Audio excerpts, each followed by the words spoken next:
In a major reversal, there are new guidelines for parents regarding feeding infants peanuts. About 2% of children in the U.S. have a peanut allergy, which are responsible for more deaths from anaphylaxis than any other food allergy.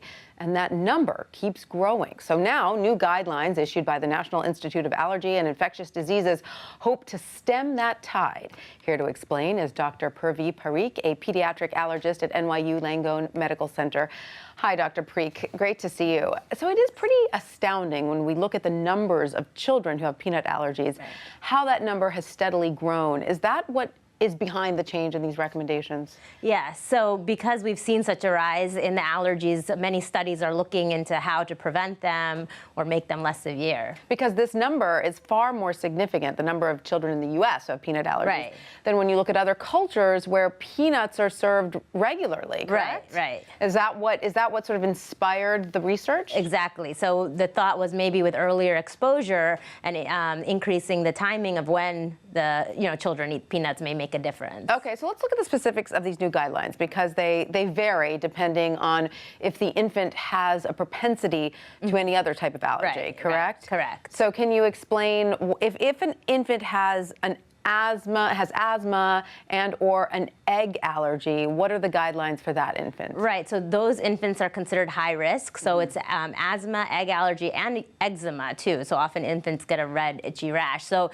those you should not go ahead and introduce without consulting an allergist first to be tested. Okay, and then you should do like a prick test or a blood test first. To be sure it's safe to introduce. But for those children, would then 4 to 6 months be a reasonable timeline to introduce, depending on how they... Yes. Yeah. So if they do well with the testing, depending on at the doctor's discretion, sometimes they may even have them introduce it at the office itself. Right. But it is important just to avoid in those high risk. So then if an infant has no known allergies, no history of allergies in the family, what are the guidelines then for that infant? So for that infant, you can introduce within the first 3 to 6 months, actually, which is much earlier than previously recommended. And they found a significant drop in those kids who had the early introduction of developing allergies to peanut. Very interesting. Now, so how should you introduce the peanut to an infant? It shouldn't be given whole, correct? Right. So there is a product called Bamba that many parents are investing in and giving to their children. It's an Israeli peanut-based product that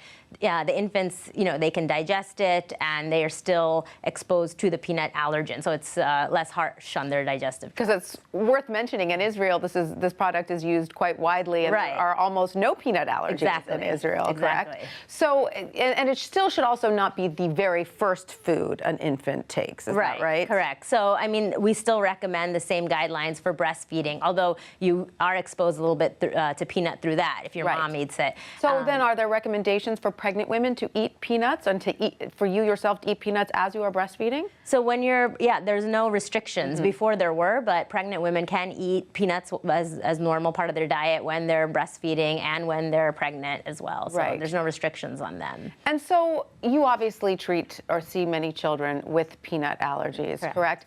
What is my son has a peanut allergy, so I feel like all of this, it makes me sad and angry knowing that these are the guidelines that I should have been following when I did what I was told to. Right. Now my son has a peanut allergy.